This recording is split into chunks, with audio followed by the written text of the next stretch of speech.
mañana se viene la discusión sobre los cambios de las leyes laborales que propone el Poder Ejecutivo. Entre la bancada del peronismo está Sergio Palazzo, que es además, por un lado, secretario gremial de la bancaria y por otra parte diputado de Unión por la Patria. ¿Cómo le va, Sergio? Buen día. Buen día, María. Un saludo a todos en el estudio y a la audiencia. Pero originalmente usted era radical, ¿o me equivoco? Sí, mis orígenes son en el alfonsinismo, así es. Pero ya no, plenamente integrado al bloque peronista. Sí, desde el mandato pasado, que también ejercí como diputado nacional. Sí. A ver, ¿qué le encuentran al proyecto que mandó el Ejecutivo? ¿Hay algo que de todos los artículos que votaría a favor o ninguno? No, claramente ninguno.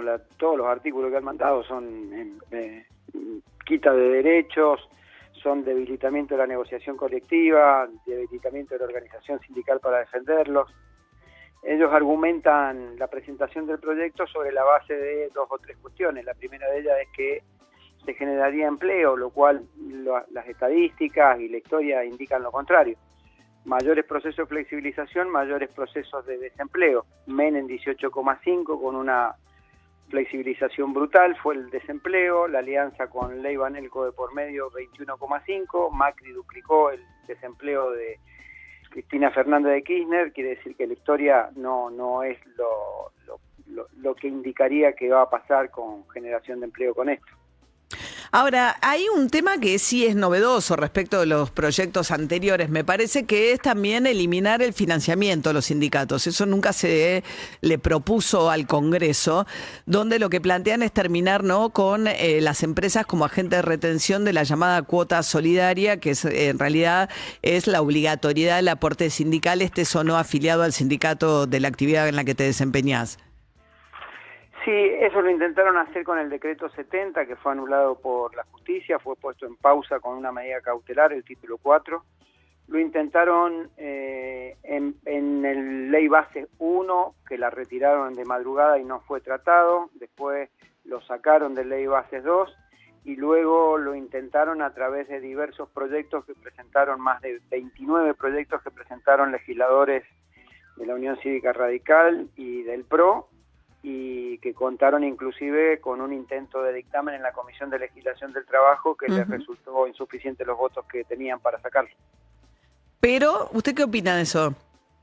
No, eso está correcto, porque aparte lo prevé la propia el Comité de Libertad Sindical de la OIT, propios convenios de la OIT lo permiten, que por hacer uso del convenio colectivo, por la característica de la representación que hay en Argentina, el sindicato representa a los afiliados y no afiliados.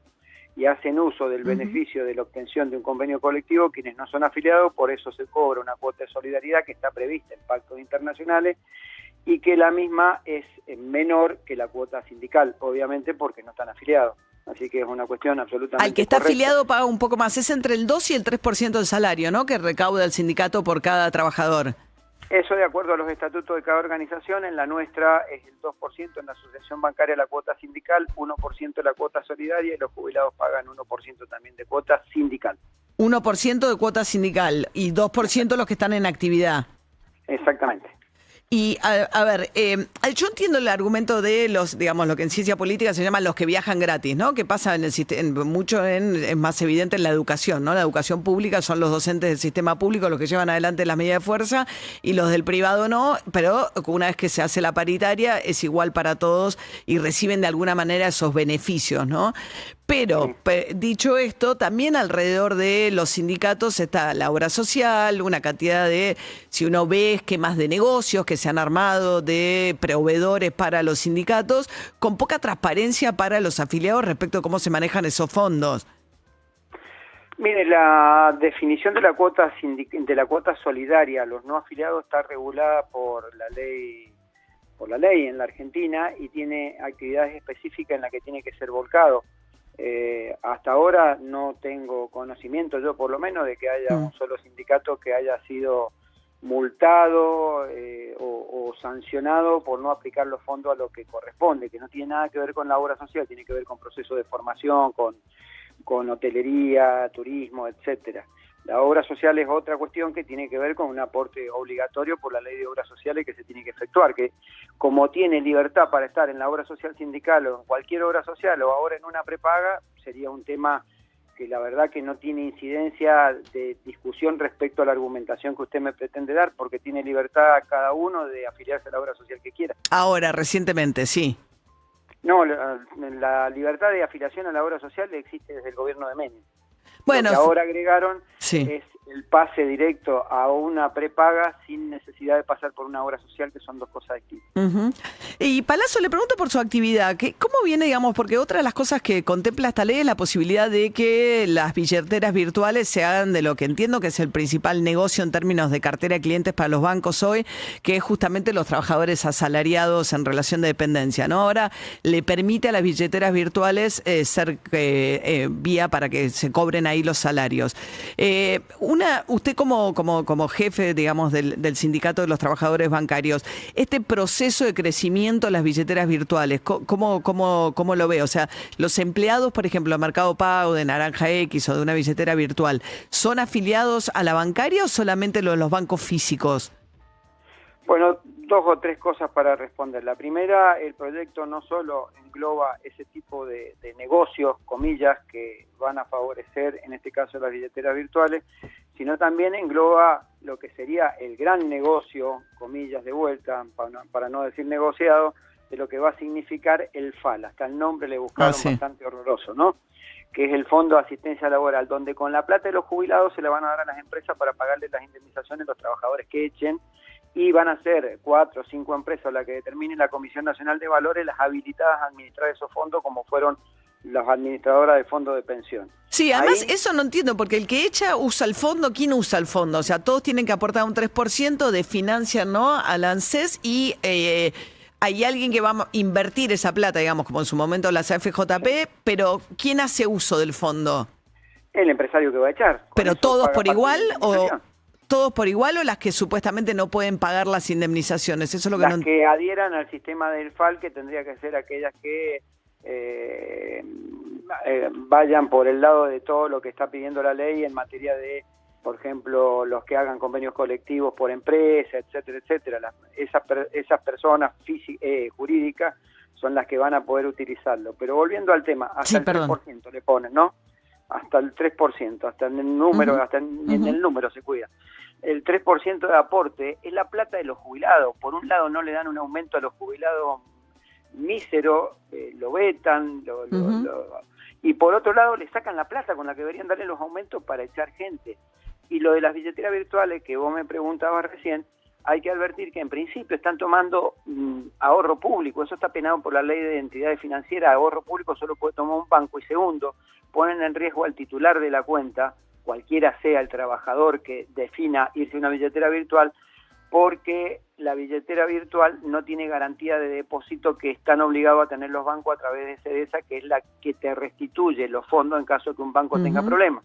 Y además, tan liberales que son, no analizan que las billeteras virtuales, su cartera de inversiones, tiene que ver con fondos comunes de inversión, que está regulado por el Banco Central y no se pueden prestar a más de 15 días promedio, con lo cual ni siquiera el mercado de capitales funcionaría para o perjudicaría en la posibilidad del crecimiento del crédito en la Argentina. Es decir, yo creo que esto es un capricho que tiene Sturzenegger, el capricho, vaya a saber qué cosa, o demasiada amistad con las billeteras virtuales o con algunas en particular como para llevar adelante algo que sabe que es ilegal, que va a perjudicar al propio presidente, a la propia economía, porque va a sacar un montón de plata de que se puede o que se utiliza para dar crédito y va a ser créditos cortos, a 15 días, vuelvo a decirlo, entre 1 y 30 días dice la reglamentación que se pueden dar créditos con los fondos de inversión.